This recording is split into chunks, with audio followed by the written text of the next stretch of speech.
Nos encontramos con el estudiante de arquitectura, Pablo Castorena, quien como Mucho yo gusto. comparte gran interés en el campo de la vivienda social asequible y sustentable. ¿Cómo estás, Pablo? Sí, muy bien, muchas gracias, todo bien. Perfecto, iniciemos con la primera pregunta. ¿Por qué es necesario generar vivienda social asequible en nuestro país? Bueno, es necesario porque la gente ya está haciendo una especulación con las viviendas, o sea, ya no es una cuestión de compro para vivir, sino compro para tener dinero a largo plazo. Entonces, esta como cuestión de medio gentrificación, medio segregación económica, pues termina siendo el pan de cada día y hace que sube el precio de todo y pues en algún momento esto va a explotar, ¿no? Pero mientras tanto, pues todo sale muy, muy caro. Así es. Como siguiente pregunta, ¿a qué factor le atribuyes el que la gente haya abandonado sus viviendas sociales en los últimos años?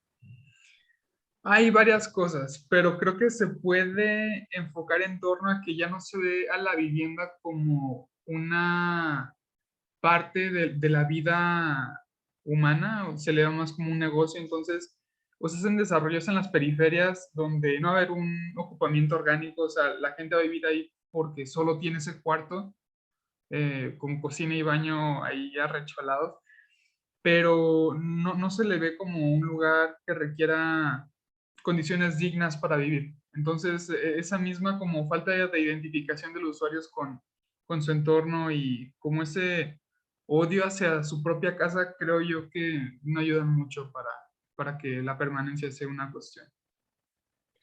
¿Cómo puede existir la vivienda social asequible y sustentable a la vez? Bueno, puede, desde que entré a esta poderosa carrera ha sido como lo que más me gusta pensar. Entonces, creo que hay muchas maneras, o sea, también hay que ver cómo es barato y para quién es barato. O sea, puede que aunque una vivienda sea muy barata, pero sea en la periferia, pues ya no es barato para el que no tiene carro o para el que tiene un carro que gasta demasiada gasolina o lo que sea. Entonces, hay muchas cosas a considerar, porque no solo es el consumo y el, la contaminación que genera el uso de la vivienda, sino también lo que va a producir, en dónde está ubicada, el para quién está ubicada y el cómo va a ser aprovechada. Pero a grandes rasgos, o sea, como simplificando, creo yo que podría ser con mejores técnicas de construcción y con mejores materiales.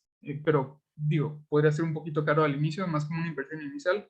A largo plazo podría representar un ahorro significativo, pero pues ya depende de para quién y para qué. Perfecto. ¿Y cómo se podría implementar la personalización del programa arquitectónico de la vivienda social sin aumentar tanto los costos? Pues ahí está difícil porque, bueno, en mi rancho con todo gusto, ¿no? Para donde sea, construyele, pero aquí que ya es una metrópolis, pues ya es muy caro el terreno. Creo yo que la opción más viable, creo, o sea, se tendría que complementar más con el lado urbano también de mejorar el transporte público y hacerlo eficaz. Em, pero en cuanto a vivienda sería apoyar la construcción compacta de viviendas, o sea, no de lugares reducidos, sino de edificios grandes con muchas viviendas, pero bien posicionados y eh, bien planeados para evitar, o sea, lo mismo que pasa en las periferias, que la gente termina odiando ese lugar o simplemente nunca le gustó desde un inicio. Entonces, para evitar ese abandono y desapego, tendría que haber cierto, no sé, programa de integración o, no sé, también meter el factor psicológico para saber cómo resolver y cómo hacer que la gente desee estar en ese lugar. Claro.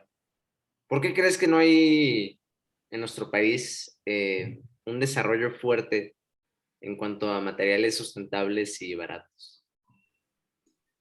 Bueno, aquí cada vez que alguien descubre algo que es bueno para el mundo, pero malo para pocos empresarios, termina suicidado por balazos en la espalda. Entonces, es un poquito eso, o sea, a la gente que ya está en el poder no le conviene mucho el que se altere el status quo. Y en general creo que no es de nuestras prioridades por algún motivo. Eh, Digo, si yo como mexicano promedio muy apenas alcanzo para pagar la gasolina, para ir a trabajar y para seguir viviendo un día más, pues no es como que voy a buscar apoyar esas iniciativas como top de mis prioridades. Entonces, hay varias cosas, pero entre que la gente no quiere y no puede realmente, y que la gente que puede hace todo lo posible para que no sea una realidad, pues ahí está el asunto, creo yo. Claro, y desarrollos como el de Nonoalco Tlatelolco, ¿crees que son viables hoy en día? Pues sí, o sea, creo yo que esa es como una buena respuesta, el que sea edificios muy poblados. Solo creo que podría haber algo para que no se sienta tan frío, porque creo que inevitablemente si ves que habitas con, no sé, 10 20 mil personas más en un solo lugar, de alguna forma te sientes como un ratón en un hoyo aventado con otros. Vuelvo a lo mismo, ¿no? O sea, esa sensación como de desapego y de no querer estar en ese lugar simplemente. Eh, pero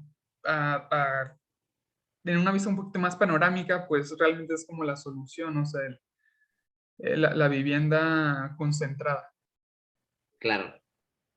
Y un poco más relacionado a esta pregunta, ¿por qué nuestro país se apuesta más por los desarrollos horizontales que por los verticales?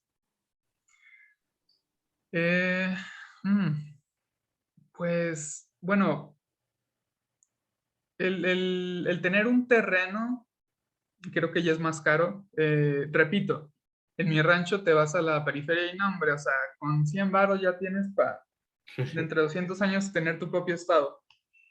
Pero aquí no, o sea, aquí todo está muy, muy saturado y de igual manera, o sea, sí, pues obvio, ¿no? O sea, hay edificios muy altos y todo, pero por lo que he visto, o mínimo en el pequeño trayecto que he logrado aquí, creo que es más una cuestión de inversores. Pues realmente el ciudadano promedio no va a poder decir, no, pues en mi terreno va a querer un edificio bien padre. No, o sea, no hay dinero, no hay ni para el terreno. Eh, entonces, creo yo que se presta más como una cuestión de paracaidistas, o sea, gente que nada más ocupa el terreno y construye lo que pueda. Entonces, no hay como mucho, o sea, la apuesta a lo vertical va más para los que tienen dinero. Y en México no se tiene dinero, entonces son más contaditos, los que hay están muy bien hechos, muy, o sea, muchísimos metros de construcción y todo, pero son obviamente mucho menos. Como última pregunta, ¿los intereses de parte de la industria frenan el desarrollo en la construcción de mejor vivienda social? ¿De qué industria o cómo? Industria, por ejemplo, de las industrias privadas como el Infonavit, Casas Geo, Ara, Ah, ok, ok, ok, estas ok. filiales, por así decirlo, del gobierno Ajá. Sí, sí, privadas sí. que tratan de implementar, por así decirlo, lo que consideran ellos vivienda asequible. Ok. Perdón, ¿puedo repetir la pregunta? Ya me quedó claro cuál Sí, era sí, sí. el ese, pero se me fue la pregunta. Más bien la palabra adecuada era las instituciones de vivienda social Ah, ok. frenan el desarrollo en la construcción de mejor vivienda. Sus intereses. Ok, ya entendí por dónde va. Sí, Sí. sí. Yo creo que sí, porque, bueno, es que es un rollo. También no es como que el mexicano promedio pueda costearse pagar 10,000 de renta mensuales o 3 millones en un depa mínimo en las orillas de la ciudad o del estado. Pero creo que sí es disruptivo en cuanto al gran plan, porque en vez de que se enfoque todo ese, pues no capital, pero todos esos clientes, toda esa población a lugares verticales bien ocupados cerca de donde necesitan estar, los esparcen por la periferia, entonces un rollo de más tráfico, más contaminación, más, volvemos a lo mismo del desapego, o sea, otra vez me echaron una jaula igual que a otros, no sé, 1500 personas en este lote enorme. Y pues lo mismo, ¿no? Orgánicamente la gente no desea estar ahí, ocurre desperdicio, pero sí, o sea, es posible, digo, creo que su existencia permite a muchas personas tener hogar, porque sin ella pues no hay tanto dinero para invertir en un departamento o en una renta, pero en la gran escala, pues sí afecta. Perfecto. Muchas gracias, Pablo. Sin duda fue bastante grata esta entrevista y nutritiva en contenido. Sin duda unos interesantísimos aportes y muchas gracias por haber colaborado en este espacio. Gracias por invitarme. Perfecto.